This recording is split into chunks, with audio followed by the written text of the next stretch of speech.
So I'm now very happy to turn things over to Dr. Venkat Sharma, Dean of the School of Natural and Mathematical Sciences, who will introduce our speaker.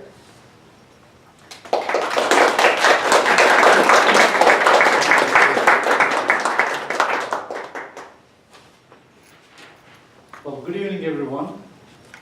It's my esteemed pleasure to introduce our speaker today, Dr. Toke Knudsen.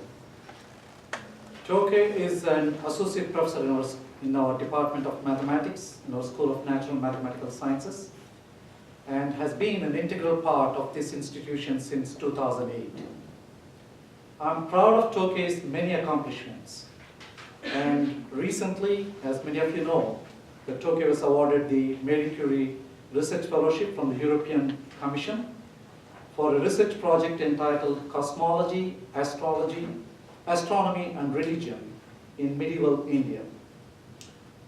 I've seen Toke as a distinguished budding scholar with a PhD from Brown and his undergraduate and master's degree in Indology, Mathematics and Physics from the University of Copenhagen. I became fascinated with Toke's work not only as his dean and reviewing all his farce, but as a student of Sanskrit. Being son of a Sanskrit professor, I can understand some of his very unique contributions. And I had these interactions with some of my dad's colleagues, and I was mentioning to him on his book, Siddhanta Sundara. But being a son of a professor, I can understand some of his, however, I'll admit that my knowledge is very limited, and I've enjoyed learning from his contributions. As the saying goes in Sanskrit, Pandita Putraha Shuntaha, which means the son of a scholar is an idiot. So you are saying. The Siddhanta Sundara, which literally means the treatise is beautiful, is a Sanskrit treatise on cosmology and astronomy. It was around 1503 by Jnanaraja, a scholar living in the city of Partapura, the modern-day Patri in Maharashtra, India, which at that time belonged to the Ahmednagar Sultanate. So you can see the history of India basically from the Mughal Empire, again from some of those contributions that you would see even today.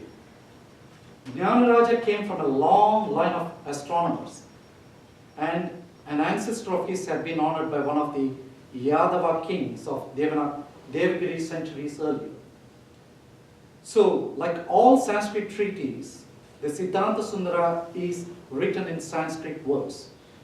In particular, all numbers, including astronomical parameters, are written with a system known as Bhukta Sankhya, where words are used to represent numbers.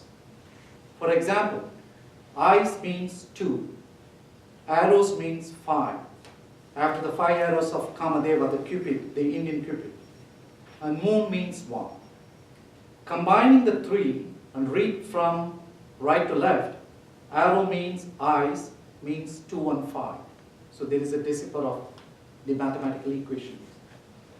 There is some similarity how the computer binary system evolved from this. And my understanding is that, as many of you know, the binary system is converted into ASCII. The 1-2 number is into the American system code for information interchange.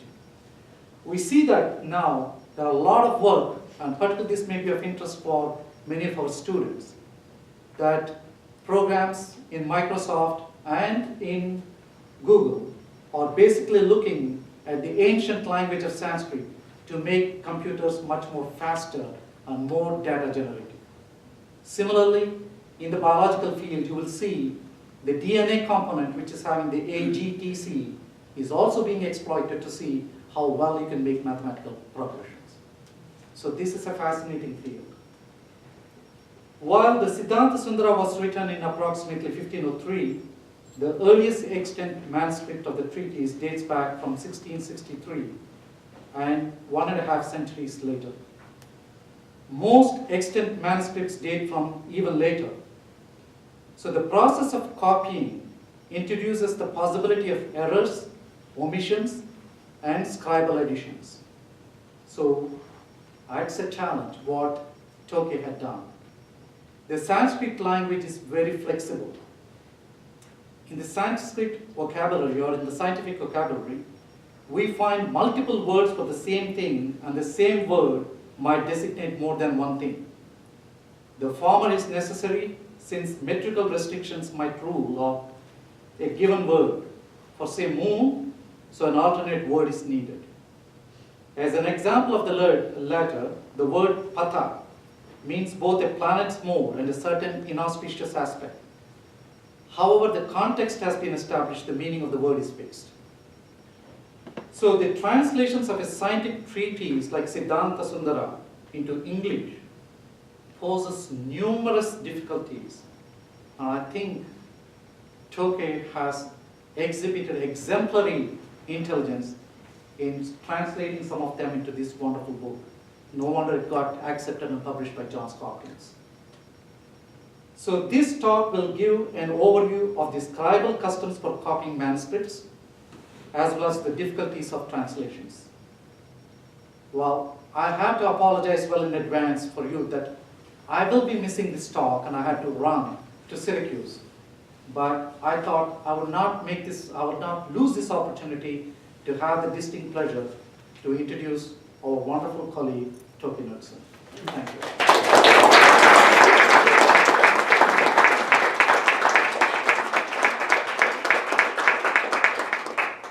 Well, thank you everybody for coming. Before I start, I just want to thank the organizing committee for the Alden Scholar Lecture Series. I appreciate this opportunity to speak about my research and my book. And also, I know Dean Sharma just snuck off, but to extend the thanks to him. As a dean, he's always been extremely supportive of his faculty, and big projects like these really do need support of administration, so I'm thankful and appreciative for that as well. Okay, before I start, I just want to give you a brief overview. So I think we are, for most of you, entering sort of unknown waters. So I want to give a little overview of languages, scripts, and manuscripts in the traditions of India. They want to talk a little bit about Jnana-Raja, who, as Dean Sharma was saying, is the author of the book that I translated. And the book itself, the Siddhanta Sundara. I'll try to limit all the difficult Sanskrit words, but there will be some. I'll talk about the treatise sort of at the end. Okay, so just briefly about India. Well, India in terms of geography is the 7th largest country in the world and is about 1/3 the size of the United States. But the population is significantly larger, about 1.2 billion people in the 2011 census. Now India is sort of full of languages and language families. There are two major ones, one being the Indo-Aryan. 3/4 of the population in India will speak an Indo-Aryan sort of language. And the other will be the Dravidian sort of language family, which is from South India. It's about 1/4 of the population, so speak Dravidian languages. Hindi and English are official languages, and Hindi is written in this Devanagari script, which we'll see some examples of later. Now there are hundreds of languages, 30 of them spoken by more than 1 million people, including languages you might know, Hindi, Bengali, Tamil, Malayalam, Kannada, and so on. But I also want to mention Persian and also English sort of, as important languages, because these were contact languages between cultures in different points in India's history. Okay, so historical languages, of course we have Sanskrit, which is the language of the Siddhanta Sundara that we're talking about. And descendants of Sanskrit are modern languages like Hindi, Bengali, and Marathi. And we have Tamil and the Dravidian languages from the south. We have vernaculars, Pali, and other sort of vernaculars that the Buddhist, early Buddhist, and Jain scriptures are written in. And then Persian and Arabic also plays a role with the introduction of Islam into India. Okay, now the Siddhanta Sundara is of course an old treatise, and as Dean Sharma said, it was written about a little more than 500 years ago, around 1503. It's important to talk about how we have received the text. So I want to say a little bit about what were the materials and how did the traditions sort of preserve and carry on texts. So in India, texts are written down primarily in palm leaves, so that's mainly in South India. birch bark as well, up in the northwestern corner, so that's up in Kashmir, essentially, that area there. And native paper was introduced from the Islamic world. Other things, like I say here, parchment, vellum, and leather bindings were not that popular in the Indian tradition. So for a palm leaf, what you'll do, you'll inscribe it with a stylus, and you will fill in the groves that appear with ink powder or paste. In birth bark, you will write on with pen and ink. Now, India has many scripts, so there's not just one. We just use one script for writing English, but in India there are many. Sharada, Devanagari is the most important one for me, Tamil, and Bangla. And a language like Sanskrit can really be written in any of these scripts. So the main script for Sanskrit is Devanagari, which modern Hindi is written in. But you could write Sanskrit in Tamil script or Bangla script or whatever you want. So one little curiosity I wanted to mention is if you, generally when you write on palm leaves, you tend to use scripts that has round shapes, not straight. Because if you have straight shapes, you can weaken the fabric of it because you go parallel to the fibers in the palm leaf. Whereas when you write on paper, you tend to use more straight shapes. So here's some visuals. Here's this is Sharada script from a birch bark manuscript from the 12th century CE. So that's quite old for the Indian context. Most material that we have, maybe 300 to 400 years the oldest. So this is an old one. So this is birch bark. And here's an example of a palm leaf manuscript. As you can see here, the palm leaves generally have holes, 1 or 2 holes in the center, and you can then feed a string through that to keep the leaves together. And often, as you can see here as well, you have wood, sort of pieces of wood, sort of to support the manuscript on both sides.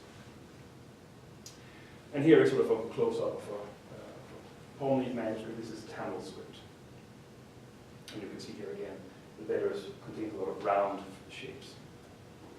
And here is sort of a Devanagari script on paper. And, pretty much all the manuscripts of the Siddhanta Sutra that I work with will look something like that. So Devanagari script sort of on paper. Okay, so palm leaves are sort of elongated. They're narrow and long.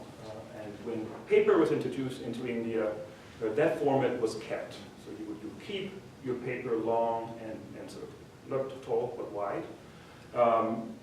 So that's mimicking sort of what you would see for a palm leaf manuscripts. If you have a manuscript, you generally wouldn't bind them, so there's no binding. But as I said, sometimes you have a hole in the center, and you could feed a thread through that to keep them together. And sometimes you would use cloth or boards sort of to keep the manuscript safe. Now, India, of course, the climate isn't particularly kind to these kinds of materials. So these manuscripts don't last for that long, at most a few centuries perhaps, and then they deteriorate. And they could be insects, it could be rats, it could be just the moisture in general, mildew, and so on. So that's one difficulty. Other than that, if you don't have the manuscript bound, you could have parts of the manuscript being separated from the main manuscript, or you could have them disordered as well. Particularly the beginnings and ends of manuscripts tend to be lost or damaged. If you have a pile of pieces of paper, the top and the bottom ones are most likely to suffer the damage. So what we are faced with in this context is a situation where almost all the manuscripts we have are copies of copies of copies of copies. Right? So on this is a very recent text. We don't have anything from the horse's mouth, so to speak. Copies, a long line of copies. And that's true also for the Siddhanta Sutra that I work with. We don't have any manuscripts that go all the way back to the composition of the actual text. Okay, now just the format of it. So for an Indian manuscript, you generally would have writing on both sides of a leaf. You refer to that as a folio. So the top of the leaf would be called the recto, bottom would be the verso. And I think I have a picture here just to illustrate it. So when you're reading, you'll flip the pages up like this. You can see this one. You can see here. This will be a recto up top. This will be a verso. Will be the bottom. And you can see the verso is numbered. So the The recto is not numbered, but the verso is. And sometimes you'll have a little abbreviated title also as well here. Then the top page here, you see that's yellow. So it's been smeared with turmeric to prevent insects from taking up too much of an interest into various things. And here's another example as well. I'll point out a few things. You can see here, it's a little yellow there, right? So the scribe might make corrections in the manuscript by smearing yellow paste, and also use sort of red powder or ochre or something to highlight certain passages, as you can see here.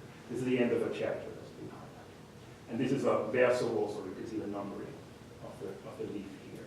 And up here there's abbreviated titles, so you know where the text is. Okay, so as you can see here, so here you have the text being sort of a rectangular block in the center of the page. And then you have these uniform margins. You don't see them here, but here you can see them as well. Sometimes you have these margins here, and then you have a rectangular piece of text.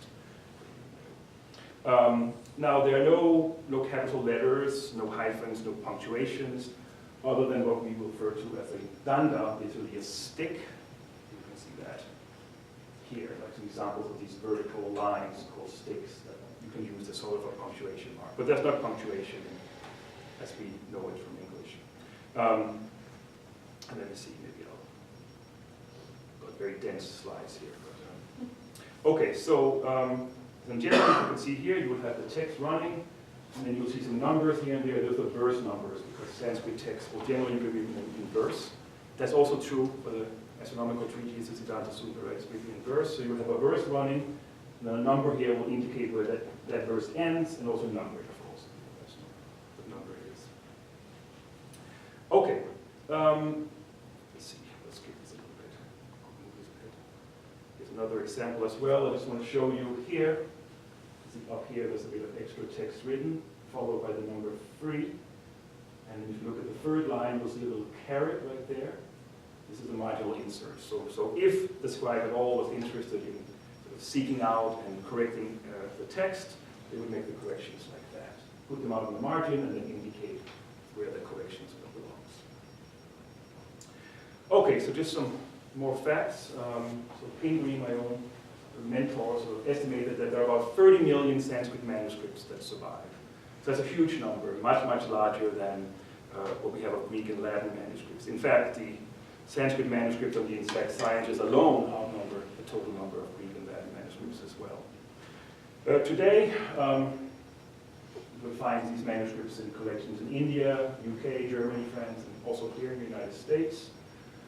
Just about the United States, Coleman, when he did a survey in 1938, he found 8,000-ish manuscripts. The biggest collections here are at University of Pennsylvania with a little over 3,000, and Harvard has about 2,500 of them. So that's the main repositories of Sanskrit manuscripts of the United States.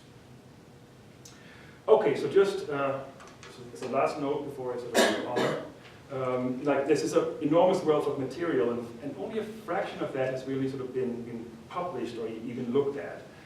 And even if a text has been edited, published, it may still not be good enough, because if you look at some Indian texts, you'll find that they may be based on 3 or 4 manuscripts from northern India, from the same library. But the text will live in other parts of India as well, and what a South Indian scholar would have looked at for that text might be significantly different from the text as we see it in North India. So a lot of the text that has been worked on will need revisions as well in terms of looking at more of the manuscripts sort of, that are available. Okay, so that was just trying to make a brief little sort of overview to begin with, so you could sort of contextualize everything. Now I'm going to move on and talk a little bit more specifically about the Siddhanta Sundara and Jnanaraja as author. So the book that I published is a translation and sort of commentary on that text. So Jnanaraja lived around 1500 CE. So we know that partly from his son, who will tell us like when he was born, so we know sort of roughly his father's age, but also from the text itself. He doesn't give a specific date to the Siddhanta Sundara. What he gives us is what's called an epoch, which is a date that you use in astronomy to do your calculations. And an epoch is normally close to the date of the composition, and that epoch is 1503. So that's roughly probably when the text was written. So Gyanaraj himself, we don't know too much about him. He comes from a Brahmana family, so that's the sort of priestly, intellectual class in India. And he comes from a branch that sort of traces his origin back to a sage, Bharadvaja. He lived in a city called Partapura, and that's the modern Patri, which is in the Indian state of Maharashtra. And it's about 300 miles from this town of Devagiri, which I also mentioned, which was the capital of a kingdom, the Yadava sort of kingdom, ruled by the Yadava dynasty. But that was a while ago when Gyanaraj enters the scene. In fact, when his time, the area was not ruled by the Yadavas, which were Hindu rulers, but by Islamic dynasties. And in fact, one of these dynasties, the Nizam Shahis, traced their heritage back to Partapura. So their ancestors came from that town. So in other words, these Nizam Shahis weren't really foreign invaders. They were indigenous people from India who had converted to Islam in order sort of to move up the hierarchy and gain power, and eventually became kings. So for that reason, there was a lot of tension in the area because another sultanate would possess the area, and the Nizam Shahis would fight them over the city. So there was a lot going on there, all of which Gyanaraj says nothing about in his text. So he doesn't have any sort of comments about anything about the socio-political situation at all. But we know that this happened here. Other than that, don't know too much. Like I say here, he came in a long line of astronomers, and in terms of his religion, he worshipped Ganesh, the elephant-headed god. He has beautiful verses in honor of Ganesh at the beginning of his text. So here's his lineage, just so you can see. He gives that. He tells us, his ancestors going back 7 or 8 generations, back to a man named Rama, the top one here. So Gyanaraj is in the beginning of the 1500s. Now we're in the 1200s here. And Rama is said to have received some kind of benediction from the Yadava kings.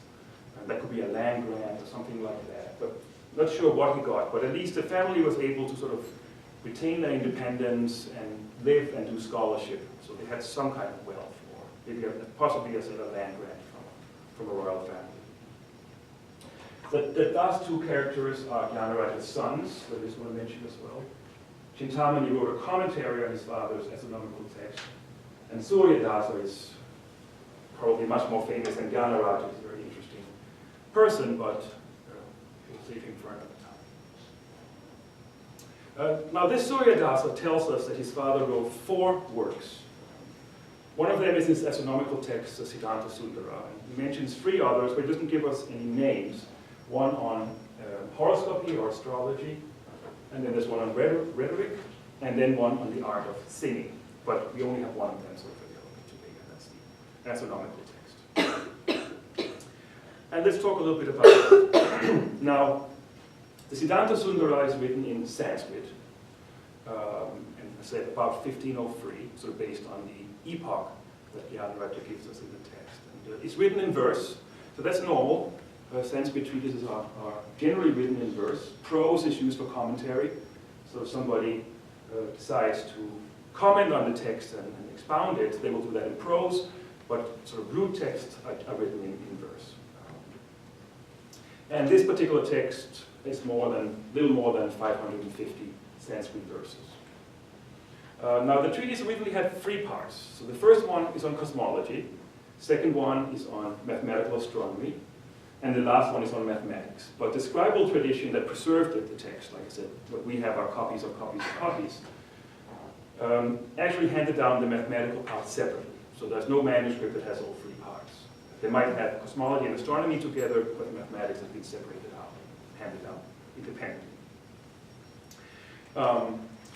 Now, so this text, as the title goes, is Siddhanta, which is, you can roughly translate as treatise.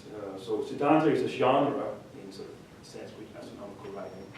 And this particular Siddhanta, the Siddhanta Sundara, the treatise Beautiful, was the first Siddhanta to appear in about 350 years since a renowned Sanskrit astronomer, Bhaskara, the second Bhaskara, authored his Siddhanta. It was called the Siddhanta Shiromani, which is the crest jewel of treatises, is what that means. So Gyanaraja, in doing what he's doing after such a long period of time, really simultaneously continues his tradition, but also breaks with it. Now for this particular talk, I'm sort of going to focus less on content and more on like the work, the critical work with texts. But we can, of course, talk about content as well. And I can't ignore it entirely. But we can maybe during the Q&A, we can talk more about that if people are interested. Now, one thing that Gyanaraja does is he has an advanced use of poetry, and which is quite noteworthy, and I do have examples of that later. Okay, so just briefly run over what's in a treatise like this. What will Sanskrit Siddhanta contain?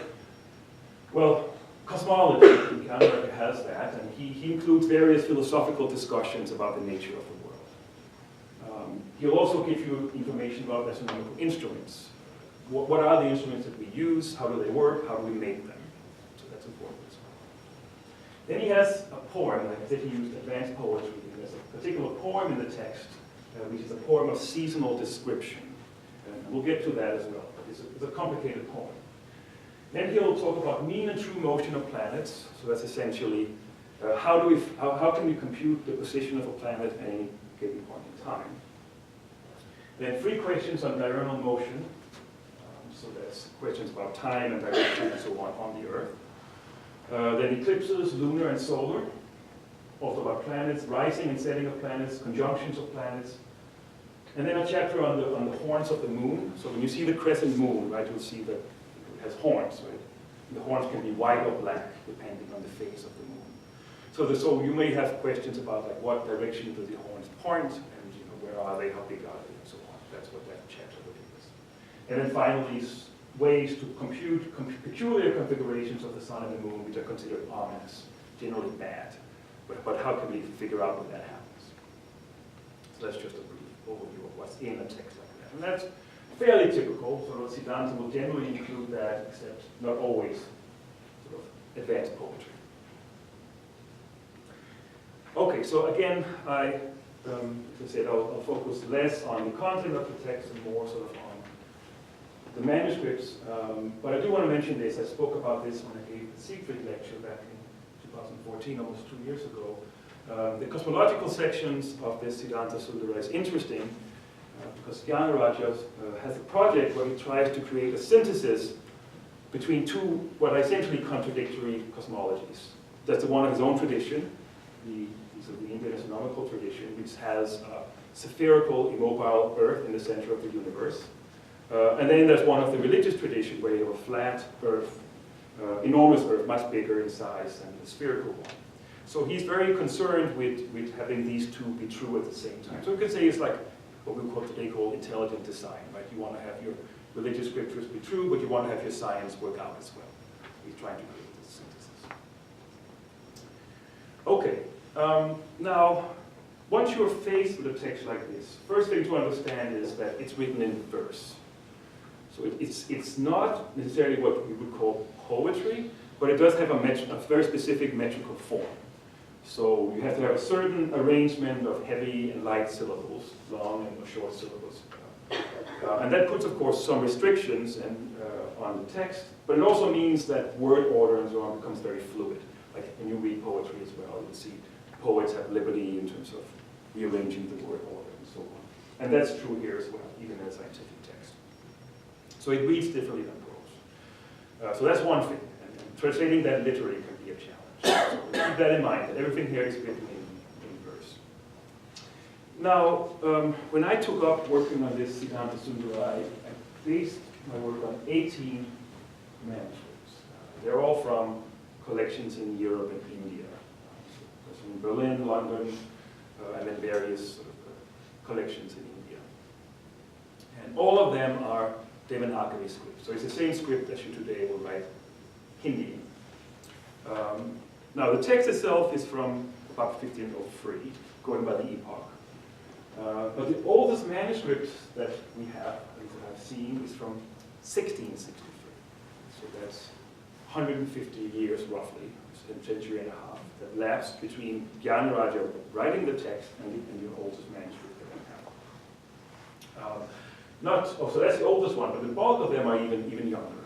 So they might the late 19th century and 20th century is sort of the bulk of the manuscripts. So we can see here the manuscripts themselves are temporally removed from the original date of the composition of the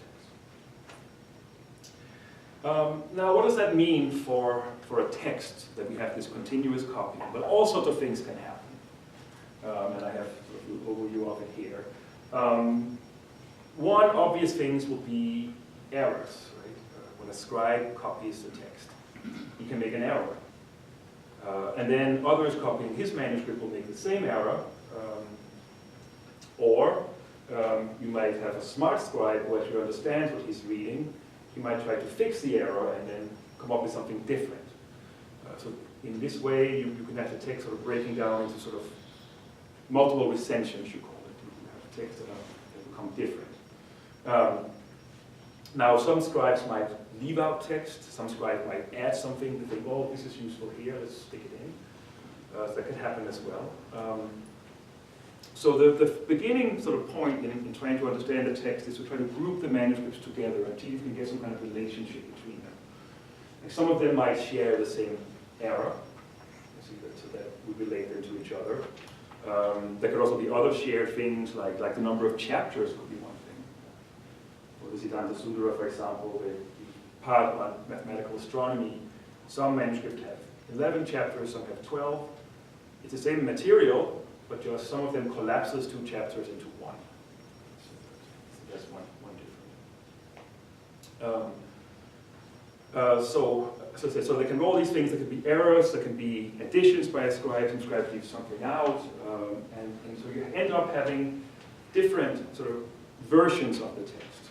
And this can be extreme, or it can be minimal. So some texts in the Indian tradition are very robust, and changes don't really happen. These are often like the sort of the religious texts that are used for rituals, where the practitioners will memorize them completely, and they'll be taught from they're very young how to memorize the text. So that they're very robust towards changes. But others, like sort of various kinds of mythologies and so on, can be very fluid. And in fact, if you look at different parts of India, you could have potentially very, very different texts.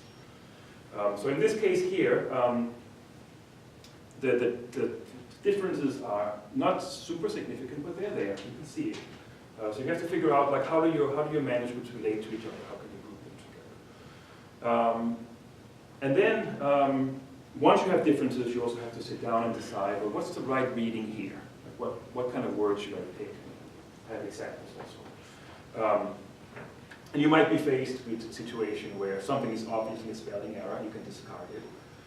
But you could also end up in a situation where there are 2 legitimate or reasonable readings, and you have to decide between them. So when scholars do that, you work out what is called a critical apparatus. That means that you'll do your best in reconstructing the text, but you will note all the variants that you find in the different manuscripts. So in case I made an error, a later reader can go down in the apparatus and see, oh, wait a minute, there was a manuscript that had a different word here, and in fact, that is a better one than the editor chose. So in other words, I might have made a mistake, but the information is available to somebody reading the text later, so they can correct it if they see so fit. So that's the last part down here. You want to preserve the variant readings, you want to preserve omissions, you want to preserve all these little details in the apparatus, so that later scholars can reconstruct what is in each manuscript, sort of, if they would need to. And here's an example of my sort of critical apparatus. You can see here are 3 verses from the text, and all these are just notes. You can't read it from down there. It's not that important either. I just want to show you. So you can follow with all the differences in the verse. I noted down here, and here you can follow like where each manuscript changes the page. You can follow all that way as well. Okay, so I want to just give you some examples for that an editor can end up with. So here's an example of a verse from the Siddhanta Sundara. It says, "Let Shesha and others who are mentioned in the Puranas So the Puranas are religious Hindu texts, generally give mythologies, king lists, and so on. So in these Puranas, you find mention of Shesha, who is sort of a supernatural serpent. And in the Puranas, Shesha is described as supporting the earth with his head. So the earth is being held up by a snake, divine snake. So he's saying that Shesha and the others who are mentioned in the Puranas be holding steady the motion of the earth.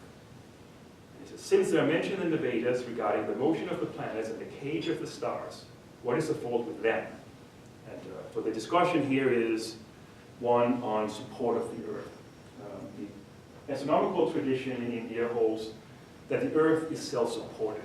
It's its own support. It doesn't need external support. And there's a very specific reason for this. If we back off from that and we allow for the earth to have a support, the question will then be, what's the support of the support?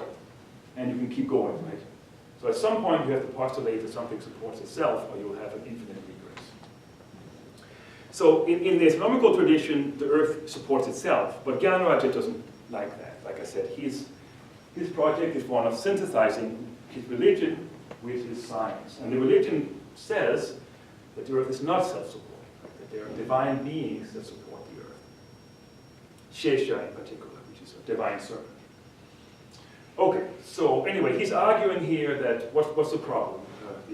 These divine beings are mentioned in the sacred texts. Why not just accept that? Now, some of the manuscripts, so there are two Sanskrit words in play. The one that I have up here is this last one, chara, meaning the motion. Other manuscripts have para, in which case the first line becomes, let Shesha and the others who are mentioned in the Puranas be supporting the weight of the earth.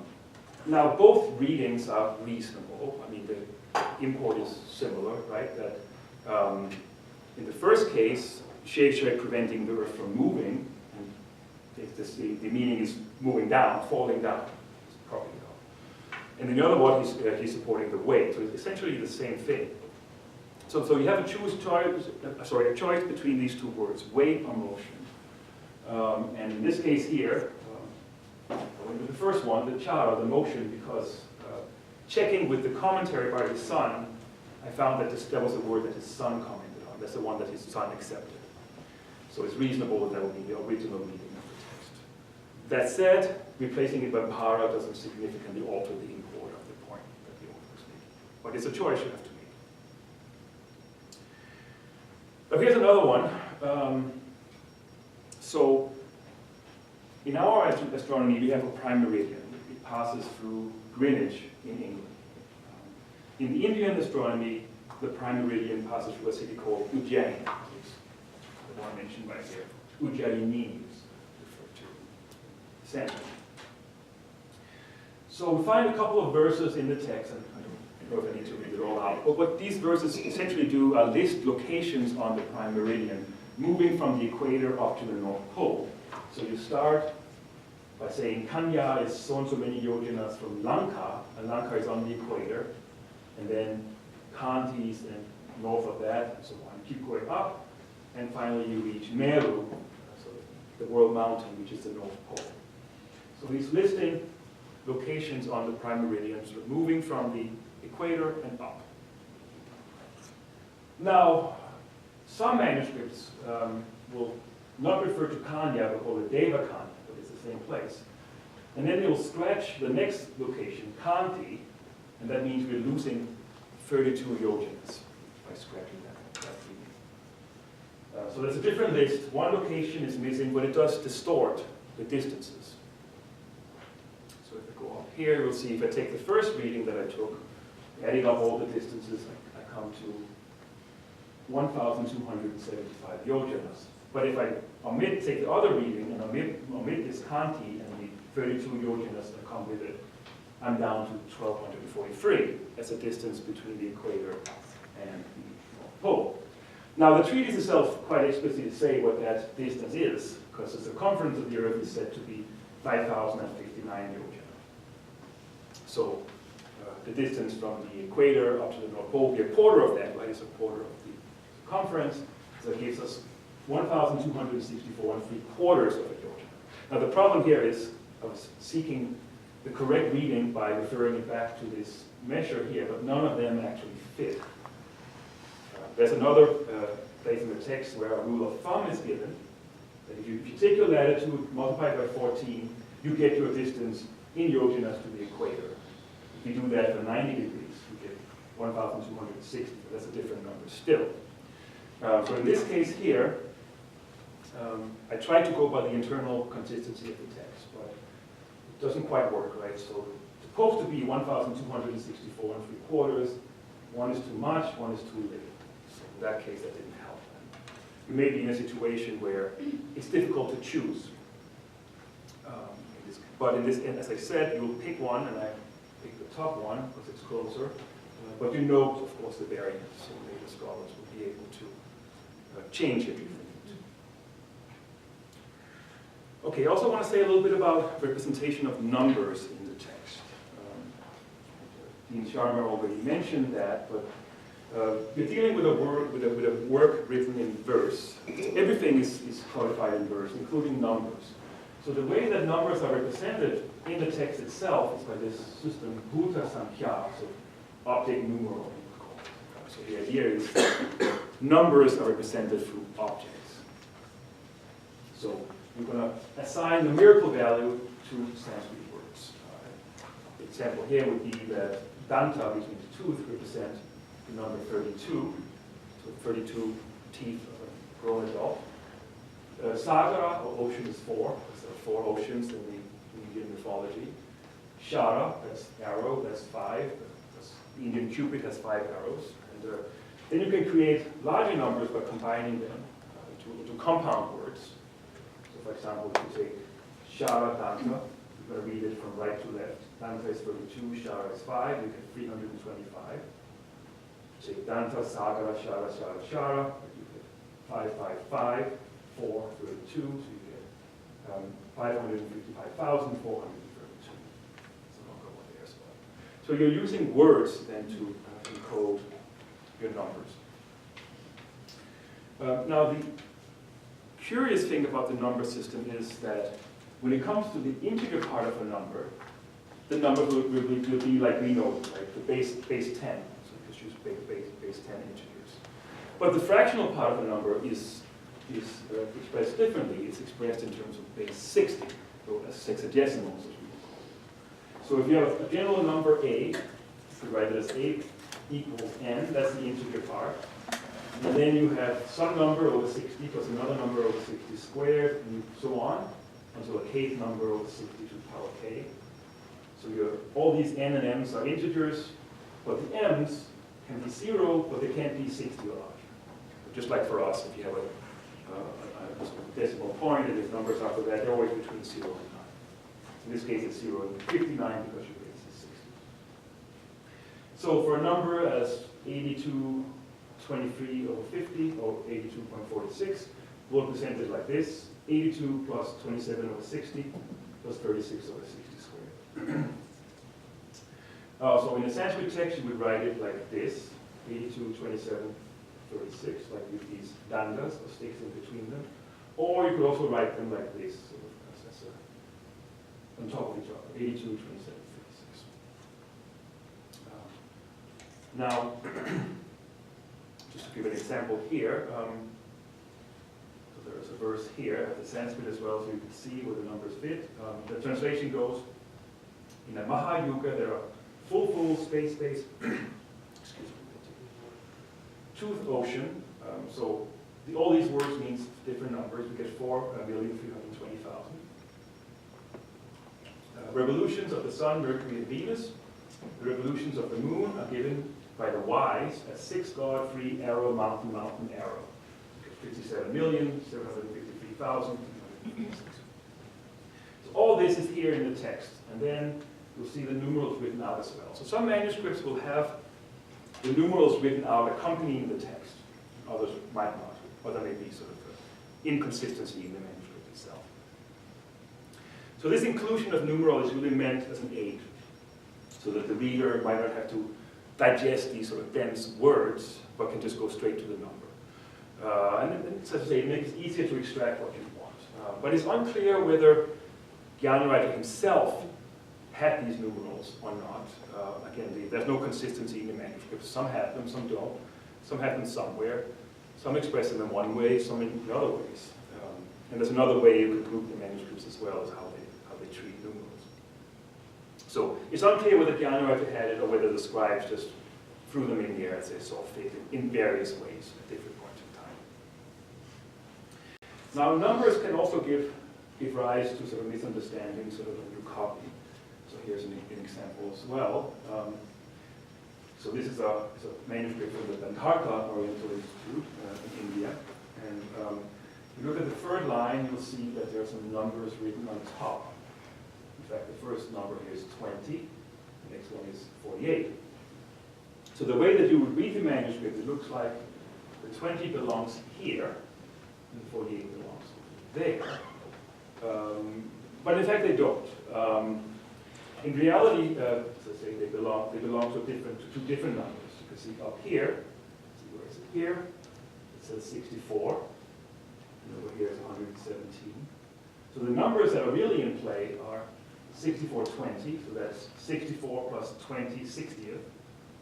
So 64 and the 20 really belong together. They should be written on top of each other.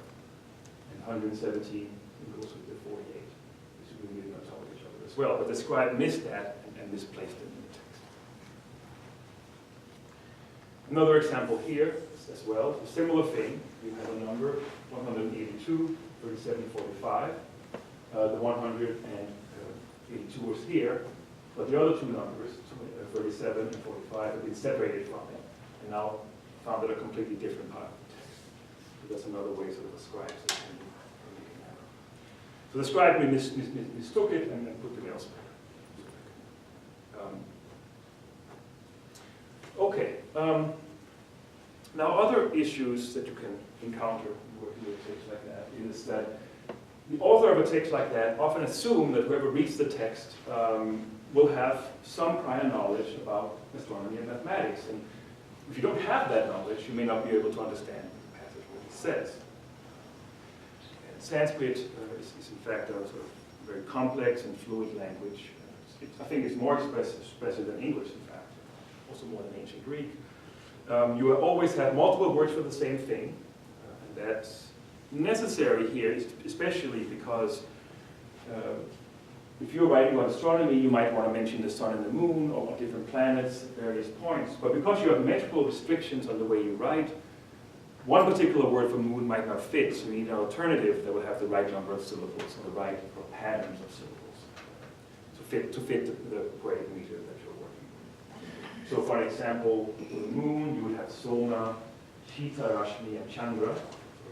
Shita Rashmi means the cool ray one. So the moon is supposed to have cooling rays, as opposed to the sun, which has scorching rays.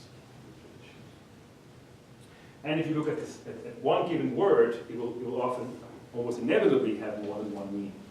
And that's true also in the sort of the scientific vocabulary that people like Gyanwriter uses. Like a technical term like pata could have two meanings. It could be the node of a planet. So that's the point where the planet crosses the path of the sun. But it can also mean one of these, and I mentioned all these peculiar configurations of the sun and the moon. In particular, it will be a configuration where the longitudes of the sun and moon add up to 360 degrees and that the inclinations are the same. So that's a rare occurrence, but it is ominous. That's why I want to be able to compute it. Now, generally, when the context has been established, that there's not really a doubt about what a technical term means. But if you don't have the context, if you lack prior knowledge, it might be difficult to understand the first reading what something is. And to give an example of that, I want to talk, so I don't intend to read this out to you. But what this is in fact a sine table, right? If you do astronomy, you need to be able to compute the sine of an angle. So how do you do that? Well, okay, so he's saying here that half chords, i.e. the sines, are in order. He gets 225, 449, blah, blah, blah. He keeps going, right? All the way down to 3,438. And then he has a note about how to compute the burst sines, which is a trigonometric function no longer in use. Okay, but as you can see here, all he gives us are just a bunch of numbers. There are 24 of them. He doesn't tell us what they are precisely. He says that they are signs, but how? He's not clear. Right? He'll just give us a bunch of numbers, and then we'll have to figure out how to work it. I want to show you this manuscript here. This is, in fact, that oldest manuscript that I talked about, the one from 1663. And down here, you have the numbers 1 through 24, and then here he has all these numbers, signs listed, so there's an easy table to find them. Now, to understand this table, you have to know how the system works, and it works so that here are the numbers again. 225, 449, 671, all the way up to 3,438. Now, what this means is that if you go in steps of 3 degrees, 45 minutes apart, so the first number will really be the sine of 3 degrees, 45 minutes. Then you add 3 degrees, 45 minutes, you get 7 degrees, 30 minutes. The sine of that is 449. You add another 3 degrees, 45 minutes, you are at 1115. The sine of that is 671. You keep going. At point 24, you're at 90 degrees, and the sine of that is 3,430.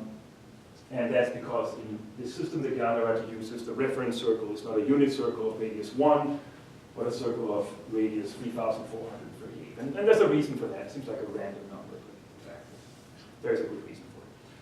Okay, so, but my point here is that without some background knowledge, all you're left with is 24 numbers, without really knowing how to reconstruct the table, how to use the table. So all that is often assumed. So Gyanarati is not writing in a vacuum or for beginners. He's assuming knowledge on the part of the speakers. Okay, I also want to say a little bit about figures. Very few. There are 2 here. This one illustrates an eclipse. This is the disk of the sun. Here's the disk of the moon. You can see the sun's light is coming in. So that illustrates an eclipse. Here is one illustrating signs. Right here. So more interesting are these 2. Sort of illustrates sort of models for planetary motion. The first one here is an epicyclic model. So the Earth is at the center of the universe. There's a circle around the Earth, and on that circle moves another circle, and on that you find the planets. So this is a way of describing the planetary motion. This similar, we have one circle that's a concentric, and then one of them is eccentric. The center is moved away, and that's the circle that the planet moves on. So these illustrate planetary motion. But figures are rare, and detailed figures like these are late and rare, and they really display sort of Islamic influence on the part of Weber cognitive management. Okay, so I also want to say a little bit about, getting towards the end, about poetry, because that's sort of one of the more sort of fascinating aspects of a text like this. Now I mentioned that Gyanarati wrote his text about 350 years after the second Bhaskara, who was a renowned astronomer, wrote his treatise, the Siddhanta Shironi.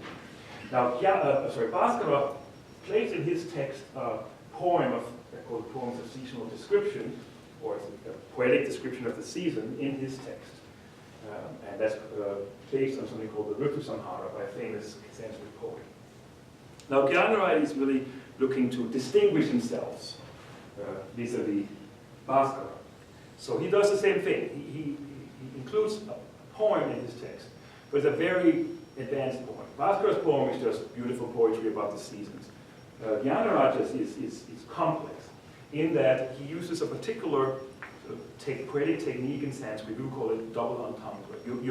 You are playing on double meanings of words to create multiple layers of meaning in what you're writing.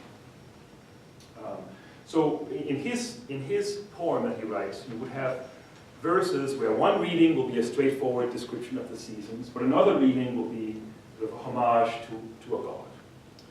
And for me, that was a very difficult section of the text, and I needed help from Christopher Minkowski, another mentor of mine, who was at the University of Oxford. And so we worked on that together, and he knows the poetry much better than me. But here's an example of that, so difficult text. So there are 2 readings of this, here and here. The first one just speaks about spring, and the translation is, when sweet fortunate spring arrives, the Mahadavi creeper is triumphant in her forest grove. Spring greets and delights goodly people with the music that is born from the bamboos that are filled with the wind he brings up. Now, reading different meanings into some of the words, you get a description of Krishna and his playings, because Krishna is one of the Hindu gods, and he's famous for his play, especially with the cowherd maidens of Vrindavan. So here is one, the verse becomes about him then. So when the sweet fortune of Krishna comes, his beloved exalts in the forest dwelling. Krishna delights and greets godly people with the music born from the flute that he fills with his breath. So this is one of the simple ones, but the poetry really is multi-level. There's two meanings. You can read everything in two ways. Now, not only does Gyanwada do this for an entire poem in a chapter of the text, but he does it also in technical sort of parts of the treatise. So here's one example. Now, if you just have a straightforward reading of this, I have the Sanskrit, but if you focus on the narrative translation, just read that as a straightforward text. It will be, tell me the length of the journey of the swift man, who, upon learning that his friend had gained kingship and was sitting on the lion's seat, so that's the throne, deprived of luster, went north, to a place where he had the luster of a former king. So in other words, we're dealing with a king who's been ousted by his friend, and he's taking shelter somewhere else, where he's been given honor and respect as being a former king. Now, reading this, how can we answer the question posed? Tell me. So there's a question here, right? You want to know how far did this person journey? On the narrative level, there's no answer. You can't answer it. But if we start imposing technical meaning on the terms in the verse, you can extract information that will allow you to answer the question. So taking a technical translation of the text, tell me the measure of the journey of the swift man, that's the same, who, upon learning that the sun had attained lordship, sitting in the lion's seat, and now instead of the throne, the lion's seat they refer to the zodiacal sign of Leo. So the sun is in the midpoint of Leo. Cast no shadow. So when he sets out, he doesn't throw a shadow. That means the sun is directly above him. And he went north until the shadow had a certain length, namely 16, east, straight east. And so now suddenly we know a lot, right? We know he had no shadow when he left. We know where the sun is in terms of the zodiac. And we know how long the shadow was when he arrived. Now we can actually compute the length of the journey. It's about 1,300 kilometers, so a fairly big chunk of traveling. Now another example is here, sort of short one, but easier to explain perhaps. So the Sanskrit reads Nakra Mukhe Shtamite Satihamse. So as a narrative translation, this is what we call a locative absolute construction. Satihamse, the good good goose, perished Astamite in the mukha of a nakha, in the mouth of a crocodile. So we have a goose, it's being eaten by a crocodile. Right? Okay, so I'm cutting the rest. Now, the technical translation will be different. It's like when the sun, being in the beginning of Capricorn, is setting. So the astamiti, the perishing, can also refer to the setting of the sun. And the mouth of the crocodile, so we have Capricorn, but in the Indian tradition, Capricorn is a sea monster. So the crocodile refers to that sign, and the mouth of it is the beginning. So the sun is right at the beginning of Capricorn. And it's setting. So now we know some more information, right? We know that the sun is in the beginning of Capricorn, and we know that it's setting. Okay. So what I sort of tried to achieve here was sort of to give you a little bit of sense of manuscript traditions sort of India, sort of like how a text preserved and transmitted, what do manuscripts look like, what are some of the ways that scribes work.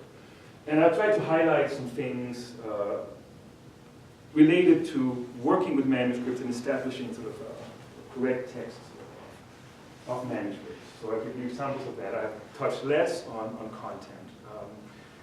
But I think my time is up, so I'll switch to Q&A, and if somebody is interested in some of the content part, we can discuss that. But I'll end here. I think I've taken my time.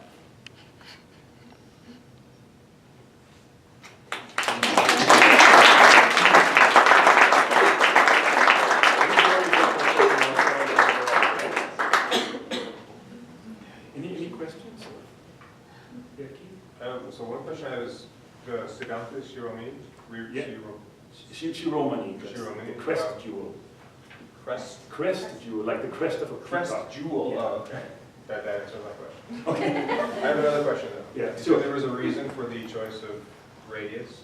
Of the Oh, reference? yes, okay, so the radius is, okay, so if you take 360 degrees and you convert that to minutes of arc, you multiply by 60. So that gives you 21,600 minutes of arc in a circle. Now, if you divide that by 2 pi, you'll get roughly 3,438. So what that means is that using that radius is similar like what we do when we use radians. So if you have an angle measured in minutes of arc that is small, the sine of that is going to be roughly the number itself because of the choice of radius. So if you have, like, say, the sine of something like 300 minutes, that sine is roughly 300. So that's the answer to that. Yeah, Matthew? I was wondering, why did they use base of 60 for the Yeah. number system? Yeah, that's, well, the Greeks do the same in astronomy. It's really it's a remnant from Babylonian influence. So in the Babylonian astronomy, which the Greek astronomers sort of used and borrowed heavily from, used everything completely in base 60. So integer and fractional part was both expressed in base 60. And why the Babylonians chose that is unclear, but they did that. And we have it even today, right, in terms of minutes and seconds in our time, and also for the circle we have it as well.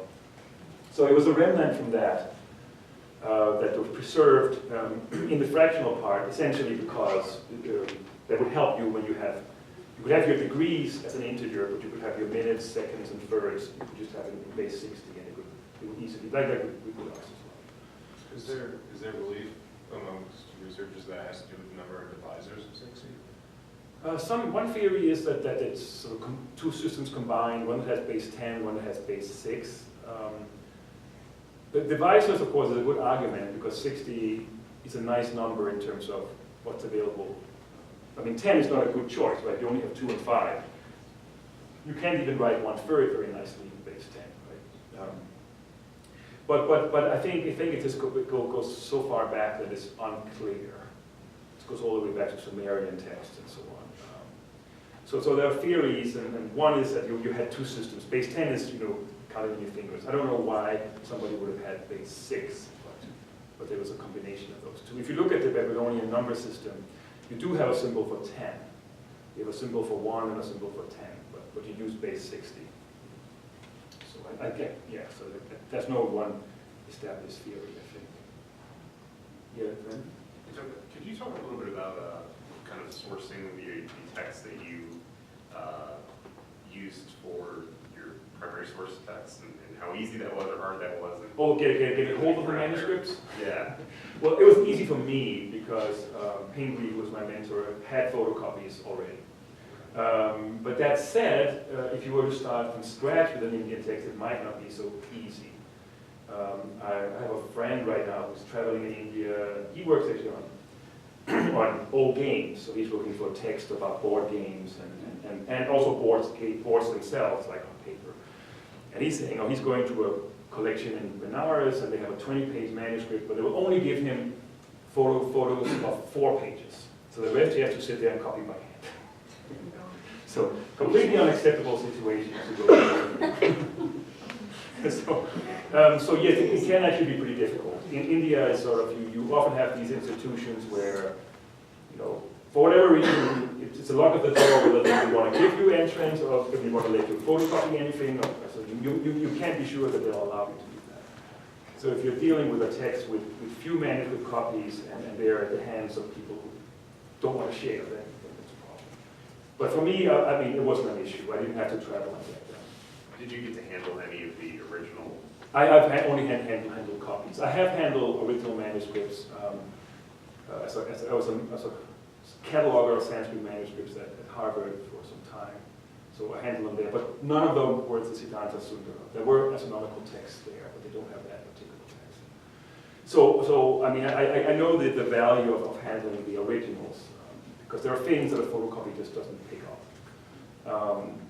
And some of the examples would be, I was sitting with this leaf and I was looking at it, it had been reinforced. So sometimes when a leaf gets very fragile and thin, somebody will reinforce it by pasting some more substantial paper on one side of it. And I was looking at it like that piece of paper wasn't blank that they used to reinforce the paper. But you also couldn't see very clearly. One side was blank, but the other side, turning inward, had text on it. So we had to put it under a light and there was text visible there. It was actually an astronomical table of declinations. But that would never have shown up in a photocopy. I mean, it may not be relevant to the text you're dealing with, but still it's an interesting thing. So I have handled them, so I know some of the problems you might encounter. But for this particular text, it was all copies. I was lucky that Pingree had copies, and also one of Mikowski's students got scans. He was lucky to get scans of whole manuscripts when he was in South India. So I've got some of those as well. Does that answer your? Yeah, totally. Yeah, I don't know who was first. I also have a question about that is 60 denominator. Right. Could you please go back to that slide? I was just curious about This one? Oh, okay. There is a Yeah, so there is a range. Yeah, there is a range for. yeah, for us, right, we'll go for it'll be 10, 10 squared, Yeah, 10 cubed. Yeah. But here it's 60 instead. So they don't have a decimal. No, fractional.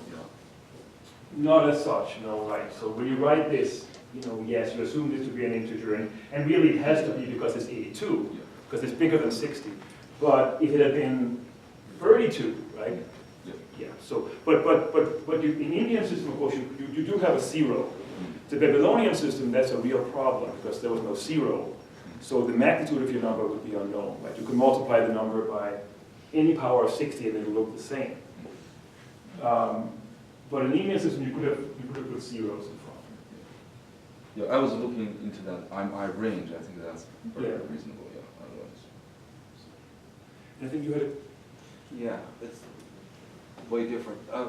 With that script, the way it's written, and Yeah. the line going from flush left to flush right, all the way down. let's see, do you? Yeah, you got a picture. So like this for Sure. Yeah, my question is this, since it looks to us like prose, and with no punctuation and fluid syntax, how do you know when you have a verse? Well, often they are indicated. If you see here, you will see that there are these here, right? Yeah. Right. So you don't write. So the verse generally will have 4 quarters, but they're not written on top of each other. They're just written continuously. So it depends a little bit on the scribe. I mean, you could have a manuscript where there is no breaks or no dandas, no sticks. It just continues. And then how do you know? Well, by reading the text. And then you would need to know Sanskrit, you need to know the flow, and then you can pick up what the metrical pattern is. But some scribe will be helpful. Let me see, maybe this is a little, so like here, for example, right? You can see, here's the end of the verse, and it's numbered. Here's, that's probably maybe the half verse for the next one, and then it ends down here. And then here is the colophon for the chapter, and this indicates that it says it here as well, Vitiya, the second chapter of the text that ends here. So here you will have it marked, and sometimes if they're really kind, they will highlight it in red, so you can follow along. So they're really punctuating the verses. That's You could sometimes you'll punctuate each quarter, or maybe you'll punctuate each half, but sometimes you'll only have something at the end of the verse. And sometimes you have nothing at all. You could have somebody who just writes it out. That happens also. I suppose they did that to conserve space because instead of having white space or blank space. Yeah, maybe it was the traditional way of doing it, and I guess yes. I mean, probably originally, I mean, when you're writing on poems, you might have limited materials available, and you want to maximize the use of them, and then the tradition carried over even when you had plenty of paper around. But yes, but the Indians, it never. I mean, Sanskrit manuscripts, they're never as beautiful as Islamic ones. I mean, they're often you don't have the beautiful calligraphy and all that you see in the Arabic, sort of Islamic context. Many of them are quite sloppy too. But yeah, sometimes if you're lucky, you'll see at least a number indicating here's a verse ending, and then there's a number for it, so you can refer back. Numbering may be inconsistent, like in the Siddhanta Sundara, there is, sometimes the numbering will be different from manuscript to manuscript, and they'll lump two verses together under one number, or something like that. But there should be some kind of numbering at least, so you can follow along with the text. Thank you. Amanda? Yeah, sorry. Thank you so much for this. I really enjoyed it. The translations, the king and the shadow and Yeah. the goose. I'm really curious about that, and I'm wondering, the reader at the time, would they have picked up on these multiple meanings immediately, or were you supposed to sit there and think about them? That's a good question. And also, are they telling these multiple meanings? Does one just kind of reinforce the first story and give more information, or do they sometimes tell two very different things? So in this case here, most of it is really under this seasonal description sort of chapter. And so generally for that, you would have, each verse has two layers. One is a seasonal description proper, right? So there are 6 seasons in India. So you have the verses grouped into 6, one group for each season. And then, so one reading will just be a description of that, and the other will be about a god's pastime. So for spring, it's Krishna. So Krishna is associated with spring. He plays his flute. The women come to him and play in the forest and so on. And then in other seasons, you will see Rama or Shiva and so on, will play a role. So it's a good question. I mean, I think he did this because he could, and he's showing off and bettering others. I think you would have to be a pretty well versed in high Sanskrit poetry to pick that up. And that's not to say that there weren't readers who were in that position, but the average reader, I doubt it. I think you would have to struggle with it a bit.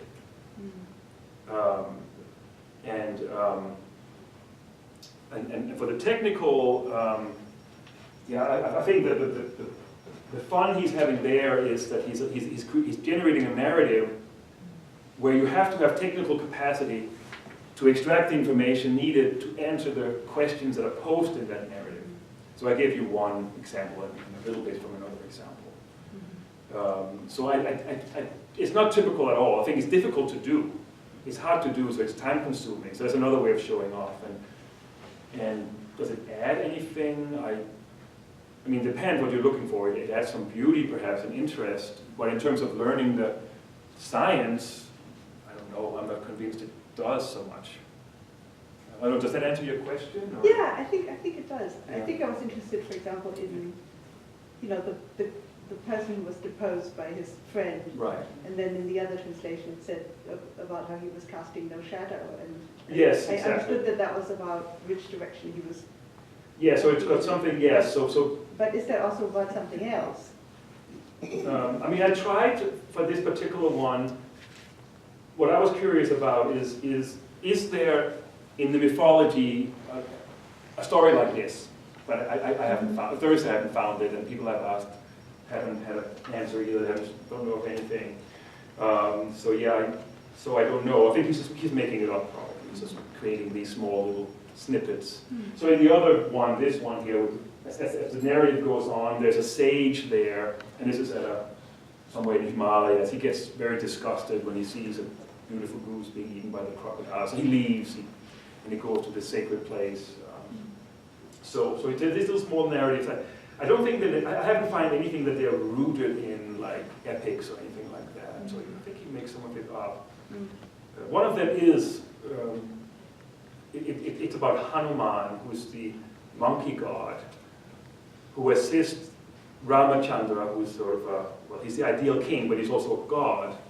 And there's one of these that's about him, how when Rama is killed in the battlefield by Ravana, the demon king, there's a need of a particular herb to bring him back to life. And Hanuman is then said to jump up to the Himalayas, but then he doesn't know what the herb looks like. He has no idea. So he picks up the entire mountain and jumps back. So there's one of them that deals with that. But other than that, there's sort of, it seems like he's just been making His son actually is even more, it's like Suryadasa is even more. He's presumably the inventor of something called the Loma Kavya, which is sort of inverse direction poetry. So he actually writes poetry that you can read in two directions. You can read it from left to right and you get one narrative, but when you read it from right to left, you get another story. So he has a whole poem where reading it from one direction, you get the story of Krishna, but when you read it in the other direction, you get the story of Rama. And that's really quite a feat. And that kind of genre, there's a few works like that, but it died out. It's just too difficult to do. So you have to have a lot of time, you have to be very skilled to do it. But they experimented with this. So I think he's just having fun. I don't think he's adding something to the science, and I doubt that all the readers would really be able to penetrate it anyway. And some of the manuscripts don't even have that poetic description chapter, so somebody was just like, I'm not going to bother copying. So I hope that answers your question. Yeah, thank you. I think we have time for one more question. Is there any other question? Yeah, John? So you mentioned the towns along the prime meridian. Right. Like, how far north do they actually go before they just say, and then the North Pole's another 800? Well, the plate, you can see there's a huge jump, right? So the distance from the equator all the way up to the North Pole is about, what, 1,200 and whatever, 65-ish. Right, but the last jump is 825, Yeah. right? So that's a bulk, that's the lion's share of the distance. So you go all the way up. Where's the northernmost town? Like, where? Kurukshetra, that's in northern India. Okay. So that's a famous place. That's a place that in the epics are the site of a big battle. That's where Krishna instructs Arjuna in the Bhagavad Gita. That's a Kurukshetra. So that's northern India. So you go as far as like up to whatever, Delhi, maybe a little bit north of Delhi. And then you have an enormous leap all the way up to the North Pole. But beyond Kurukshetra, you're going to hit the Himalayas. Yeah. And the Himalayas not here. So, does that answer you? I guess. Yeah. So the huge jump happens here. Right? That's the bulk of the distance. It's really go from Kurukshetra up to Meru, where the gods live. And of course, because in the mythological geography of the earth, going north of the Himalayas, you're in very different, strange places. So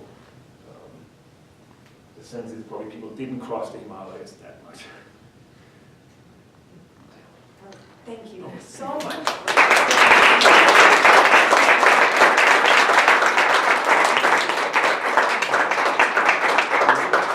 Okay, few announcements before everybody goes. Please take a moment to fill out the comment cards and leave them at the round table in the orange box. For more information about the Alden Scholar Series, there's a flyer also on the round table. We're also excited. We have next semester's presentation will be by Dr. Sally Hahn, and based on her book, Pregnancy in Practice, Expectation and Experience in the Contemporary U.S.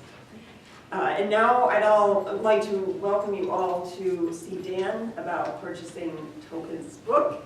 Sign up for lead credit with Lois in the back. Enjoy the exhibit outside the Alden room. And join us for delicious food in 318, which we can get to through that door and then to the right. And thank you all very, very much for coming. Thank you.